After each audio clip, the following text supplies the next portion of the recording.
നമസ്കാരം. Triple P വാർത്താ ചാനലിലേക്ക് എല്ലാവർക്കും സ്വാഗതം. കേരളത്തിലെ ലക്ഷക്കണക്കിന് സാമൂഹ്യ സുരക്ഷാ പെൻഷൻ ഗുണഭോക്താക്കളെ ബാധിക്കുന്ന ഒരു പ്രധാന മാറ്റത്തെക്കുറിച്ചാണ് ഇന്ന് പറയുന്നത്. ഇനി സാമൂഹ്യ സുരക്ഷാ പെൻഷൻ വിതരണം ബാങ്ക് അക്കൗണ്ടുകൾ വഴി മാത്രമാകുമോ? സഹകരണ ബാങ്കുകൾ വഴി വീടുകളിലെത്തിച്ചിരുന്ന പെൻഷൻ വിതരണം അവസാനിക്കുമോ? കിടപ്പ് രോഗികൾക്കും വയോജനങ്ങൾക്കും എന്താകും? ഇതെല്ലാം വിശദമായി നോക്കാം. കേരളത്തിൽ നിലവിൽ സാമൂഹ്യ സുരക്ഷാ പെൻഷൻ വാങ്ങുന്നവരുടെ എണ്ണം 60 ലക്ഷത്തിലധികമാണ്.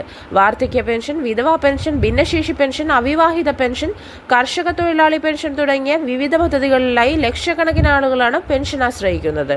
ഇതുവരെ പല സ്ഥലങ്ങളിലും സഹകരണ ബാങ്കുകൾ മുഖേന വീടുകളിൽ എത്തിച്ചായിരുന്നു പെൻഷൻ വിതരണം നടത്തിയിരുന്നത്.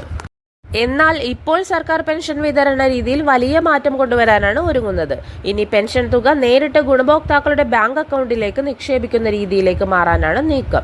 ഇത് ഡയറക്റ്റ് ബെനിഫിറ്റ് ട്രാൻസ്ഫർ അഥവാ DBT സംവിധാനത്തിന്റെ ഭാഗമായാണ് നടപ്പാക്കുന്നത്. സർക്കാരിന്റെ വിശദീകരണം അനുസരിച്ച് ഈ മാറ്റം വരുത്തുന്നതിലൂടെ വിതരണം വേഗത്തിലാകും, ഇടനില ചെലവുകൾ കുറയും, സുതാര്യത വർദ്ധിക്കും, തുക നേരിട്ട് ഗുണഭോക്താവിന്റെ അക്കൗണ്ടിൽ എത്തും എന്നിങ്ങനെയുള്ള ഗുണങ്ങളാണ് ലക്ഷ്യമിടുന്നത്. പക്ഷേ ഇവിടെ ഒരു പ്രധാന ചോദ്യം ഉയരുന്നുണ്ട്. ബാങ്കിൽ പോകാൻ കഴിയാത്ത കിടപ്പ് രോഗികൾക്കും വളരെ പ്രായമായവർക്കും എന്താകും? ഇതിനാണ് സർക്കാർ പ്രത്യേക ഇളവ് നൽകുന്നത്.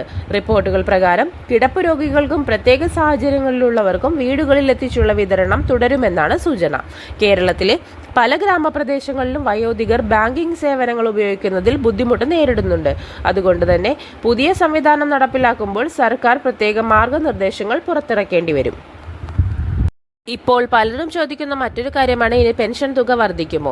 ഇപ്പോൾ പുറത്തു വന്നിരിക്കുന്ന വിവരങ്ങൾ വിതരണം ചെയ്യുന്ന രീതിയിലെ മാറ്റത്തെക്കുറിച്ചാണ്. പെൻഷൻ തുക വർദ്ധിപ്പിക്കുന്നതുമായി ബന്ധപ്പെട്ട ഔദ്യോഗിക പ്രഖ്യാപനങ്ങൾ ഇതുവരെ വന്നിട്ടില്ല.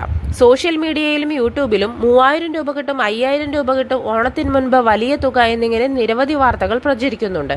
എന്നാൽ ഔദ്യോഗിക സർക്കാർ ഉത്തരവ് വരുന്നതുവരെ ഇത്തരം വാർത്തകൾ വിശ്വസിക്കുന്നതിന് മുൻപ് ശ്രദ്ധിക്കേണ്ടതാണ്. ഓണം അടുത്തെത്തുന്നതിനാൽ കുടിശ്ശിക പെൻഷൻ വിതരണം സംബന്ധിച്ചും ചർച്ചകൾ ശക്തമാണ്. പല ഗുണഭോക്താക്കളും കുടിശ്ശിക തുക എപ്പോൾ ലഭിക്കുമെന്ന് കാത്തിരിക്കുകയാണ്. ഇതുമായി ബന്ധപ്പെട്ട അന്തിമ തീരുമാനം സർക്കാരിന്റെ ഔദ്യോഗിക ഉത്തരവിലൂടെ മാത്രമേ അറിയാൻ കഴിയൂ. ഇപ്പോൾ പെൻഷൻ വാങ്ങുന്നവർ ശ്രദ്ധിക്കേണ്ട കാര്യങ്ങൾ: ബാങ്ക് അക്കൗണ്ട് സജീവമാണോ എന്ന് പരിശോധിക്കുക, ആധാർ ബാങ്കുമായി ലിങ്ക് ചെയ്തിട്ടുണ്ടോ എന്ന് ഉറപ്പാക്കുക, മൊബൈൽ നമ്പർ ബാങ്കിൽ അപ്ഡേറ്റ് ചെയ്യുക, പെൻഷൻ വിവരങ്ങൾ പഞ്ചായത്ത് അല്ലെങ്കിൽ അക്ഷയ കേന്ദ്രം വഴി പരിശോധിക്കുക. അപ്പോൾ ചുരുക്കത്തിൽ പറയുകയാണെങ്കിൽ സാമൂഹ്യ സുരക്ഷാ പെൻഷൻ വിതരണം ഇനി ബാങ്ക് അക്കൗണ്ടുകൾ വഴിയാക്കാനുള്ള നീക്കമാണ് നടക്കുന്നത്. സഹകരണ ബാങ്കുകൾ മുഖേന വീടുകളിൽ എത്തിക്കുന്ന രീതി സാധാരണ ഗുണഭോക്താക്കൾക്ക് അവസാനിച്ചേക്കാം. എന്നാൽ കിടപ്പു രോഗികൾക്കും പ്രത്യേക വിഭാഗങ്ങൾക്കും വീടുകളിൽ എത്തിച്ചു നൽകുന്ന സംവിധാനം തുടരുമെന്നാണ് നിലവിലെ റിപ്പോർട്ടുകൾ സൂചിപ്പിക്കുന്നത്.